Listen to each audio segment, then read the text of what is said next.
Welcome to the Secret Underground Laboratory Recovery and Salvage, where rude mechanicals do magic. Hello, I'm Bronze Age, Director of the Secret Underground Laboratory Recovery and Salvage. And today we have the mystery of the old porch light. Now the damage is, we've got a bend right here in this part, a couple little dents in the door, and 2 panes of glass broken. But the mystery is all back here. This is the way it's mounted on the wall. And to explain this, we have to go back in time a little bit. Whenever an electrician wires a building, whether there's going to be a light switch or a electrical outlet, one of these metal boxes is going to be installed. And they're real handy. All your standard electrical parts fit into it. But if it's going to be a light fixture, they use a piece like this called a strap.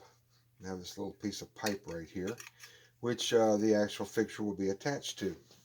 And this worked really good for a very long time, but in the last couple of decades, they started substituting the steel parts for this blue plastic. And it's actually better in a lot of ways. It's not going to rust. It's easier to install. There's more varieties with different little hardware fixtures on it so that you can attach it to the studs in the wall, or they even make them where you can just insert them into a hole in the sheetrock if you're doing like a remodeling or something like that. And that brings us to the mystery. Here we have what's left of the plastic service box, because this is a very heavy light fixture, a lot of glass. This is steel. The rest of the frame is aluminum, still about 25 pounds. And they just went and screwed this strap down to the plastic box like they would have if it had been a steel box. And then late one night, the whole thing just came down. First thing to do is get the lights out and remove these other 2 pieces of glass so I can start banging on this thing with a hammer.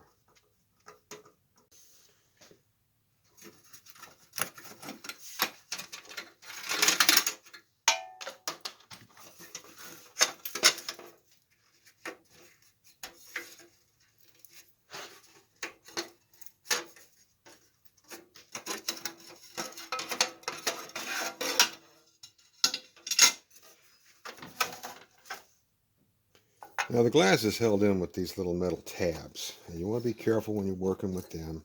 You don't want to ever put any kind of metal pry bar or screwdriver, whatever, under them, because any chip in the glass will spread across and it's going to crack in short order. One other little bit of lighting trivia. If you ever find a really fancy light fixture, lots of scroll work, lots of nice iron work, and you see these little tabs, that means it used to have glass in it. The glass got broken, and so instead of just throwing the whole thing away, they took out the remaining pieces of glass, sold them separately, and sold the light as is. Now I need to get the door off.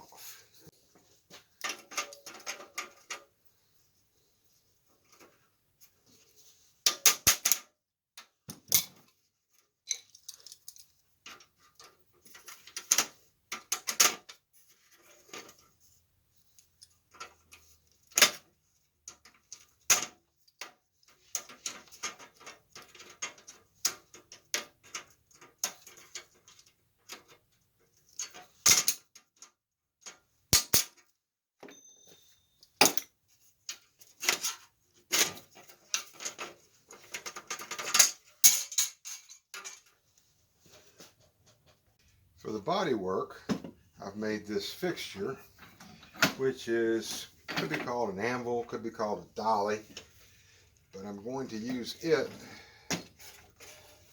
to back up the metal while I hammer on it.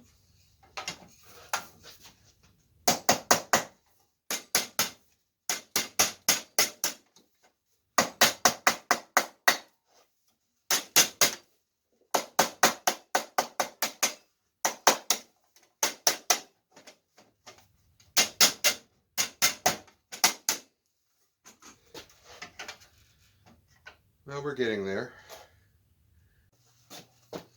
Now, I called this aluminum earlier. I meant to say copper painted black, but we've got that corner pretty straight. Still going to be a few wrinkles here, but at this point there's really not much we can do about that without actually drilling this piece out and fabricating another one from flat sheet. Now, I've cut a wooden pattern out the same shape as the glass panes and a little bit thicker, just so I can make sure that my glass is going to go in and sit flat against the frame. And I'll use the same piece to get the door frame straight.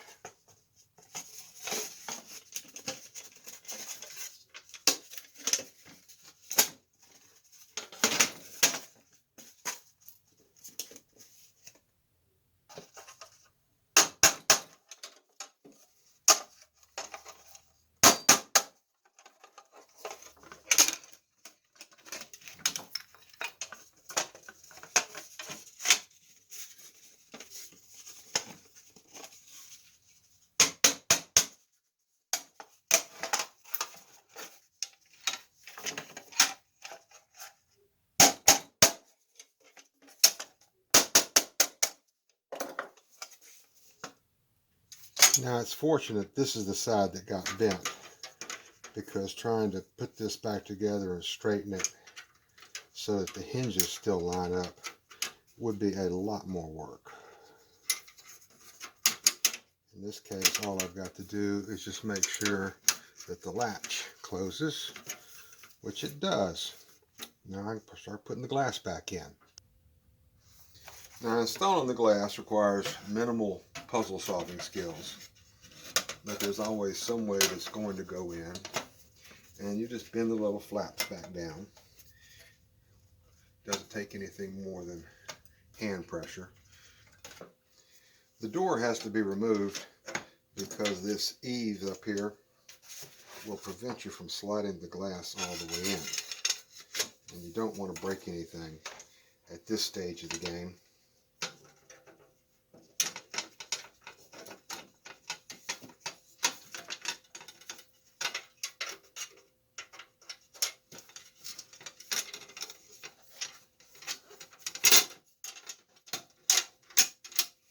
There we go.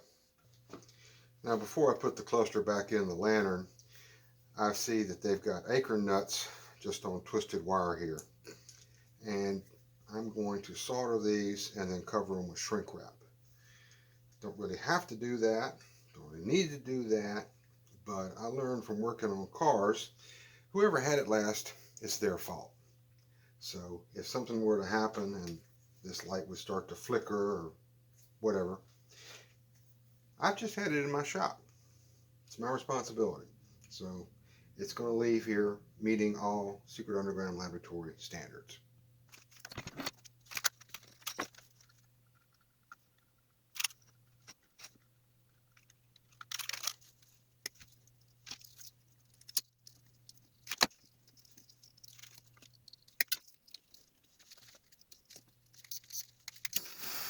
Here I've got your regular 2x4 stud like you'd find in the wall in basically any house, and a metal service box.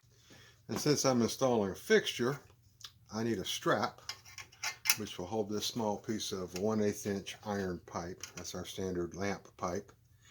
Now, if this were a ceiling fixture, I would trust it up to 35 pounds. There really aren't that many light fixtures these days heavier than that. But if you had a chandelier or something heavier than that, you would want to go with this strap, which I trusted up to 70, maybe 80 pounds. If you got up to any higher than that, then I'm starting to worry about the ceiling itself, not just the electrical hardware. This piece goes on just like this.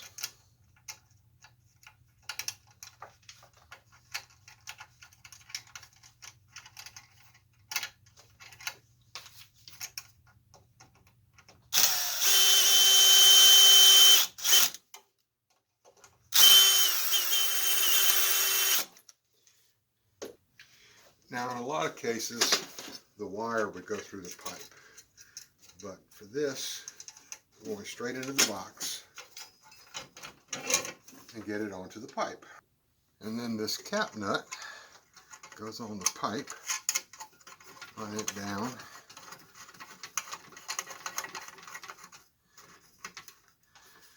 And there we have a porch light that's going to stay on the wall and not on the floor.